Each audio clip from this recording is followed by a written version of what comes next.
नमस्कार, इन खबर में आपका स्वागत है। लोकसभा चुनाव से पहले नेताओं का इधर से उधर आना जाना शुरू हो चुका है। यूँ तो आपने देखा होगा कि काफ़ी पहले से ये दौर शुरू हो गया था, लेकिन अब कहा जा रहा है कि बीजेपी इस पे बहुत ही प्लानिंग के साथ काम कर रही है। लिहाजा अब खबर आ रही है हरियाणा से कि आम आदमी पार्टी कैंपेन कमेटी के चेयरमैन रहे जो है अशोक तंवर, उन्होंने पार्टी छोड़ दी है और उन्होंने केजरीवाल को अपना इस्तीफा सौंप दिया है। इसके आगे वो क्या करेंगे और क्यों छोड़ी उन्होंने, आप इस पे गौर करेंगे। तो आपको बता दें कि आम आदमी पार्टी से वो नाराज़ चल रहे थे। ख़ास तौर से उनकी नाराज़गी तब बढ़ गई जब अभी राज्यसभा के लिए 3 कैंडिडेट का ऐलान हुआ। इसमें NB गुप्ता, संजय सिंह और सुशील गुप्ता का कार्यकाल खत्म हो रहा था।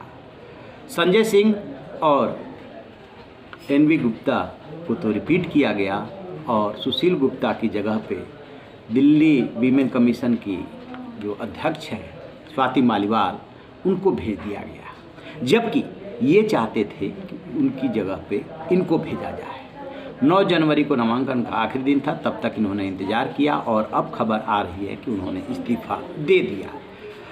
अशोक तंवर कहाँ जाएंगे इसके बाद? कांग्रेस से नाराज़ होकर ही तो उन्होंने पार्टी छोड़ी थी।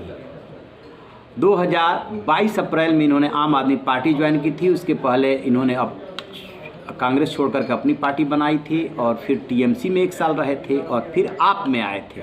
वहाँ पर हुड्डा से इनकी बिल्कुल नहीं पटती है, तो कांग्रेस जाने की ऐसे में संभावना कम हो जा रही है। तो क्या बीजेपी में ये शामिल होंगे? क्योंकि कहा यह जा रहा है कि कुछ दिनों पहले इन्होंने हरियाणा के मुख्यमंत्री मनोहर लाल खट्टर से मुलाकात की थी और उसी में ये सब तय हो गया था, ऐसा कहा जा रहा है, माना जा रहा है, इसकी चर्चा हो रही है। फिर यदि ये बीजेपी में शामिल होते हैं तो लोकसभा चुनाव लड़ने के लिए आए हैं, उसकी भी तस्वीर पेश की जा रही है कि ये लोकसभा चुनाव सिरसा से लड़ सकते हैं। अभी तो इन्होंने इस्तीफा दिया है। खबर ये आ रही है कि चंडीगढ़ या दिल्ली में पूरे गाजे बाजे के साथ ये बीजेपी में शामिल होंगे। इसे प्रचारित किया जाएगा क्योंकि 2024 में लोकसभा चुनाव है और उसके जस्ट बाद ही विधानसभा का चुनाव होता है, हरियाणा में ड्यू हो जाता है। तो दोनों के मद्देनज़र ये देखना है कि किस तरीके से बीजेपी 10 की 10 सीटें ये लोकसभा वाली जीते और पार्टी ये भी देखेगी कि विधानसभा चुनाव में इनके आने से क्या फ़ायदा हो सकता है। लिहाजा इस पे भी गौर फरमाएगी। यूँ तो राजनीति में कोई ना अस्थायी दोस्त होता है ना अस्थायी दुश्मन।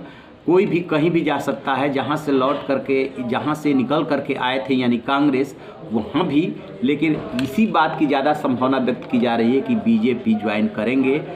आम आदमी पार्टी में रह लिए, TMC में रह लिए, कांग्रेस में रह लिए और अब बीजेपी की तरफ रुख करेंगे। यदि कांग्रेस में इनके पदों की बात करें, इनके काम की बात करें तो 2003 में NSUI के अध्यक्ष रहे, 2005 में यूथ कांग्रेस के अध्यक्ष बन गए, तब ये राहुल गांधी के नज़दीक आए। 2014 में राहुल गांधी ने इन्हें हरियाणा कांग्रेस का अध्यक्ष बना दिया, लेकिन वहाँ जा कर के ये जो है हुड्डा से इनकी भिड़ंत हो गई। इन्होंने 2019 के चुनाव से पहले जो बातें आई थी कि 5 करोड़ लेकर के टिकट बांटे गए हैं, उसी दौरान इनका जो है मतभेद बढ़ा और फिर इन्होंने कांग्रेस छोड़ दी थी। हुड्डा ने इनकी एक नहीं चलने दी थी, तो ये नाराज़ हुए और फिर उन्होंने कांग्रेस छोड़ी, अपनी पार्टी बनाई। उसके बाद TMC में गए, फिर आप में आए और अब अगली मंजिल बीजेपी की तरफ है। देखते हैं कि क्या होता है, क्योंकि राजनीति में होता ऐसा है कि जैसे ही आप पार्टी छोड़ते हैं कि कहीं शामिल होने की तैयारी करते हैं तो आपके जो भी सियासी दुश्मन होते हैं वो आपको रोकने में लग जाते हैं। तो इनके खिलाफ भी सियासत होगी, इनके भी काफ़ी राजनीतिक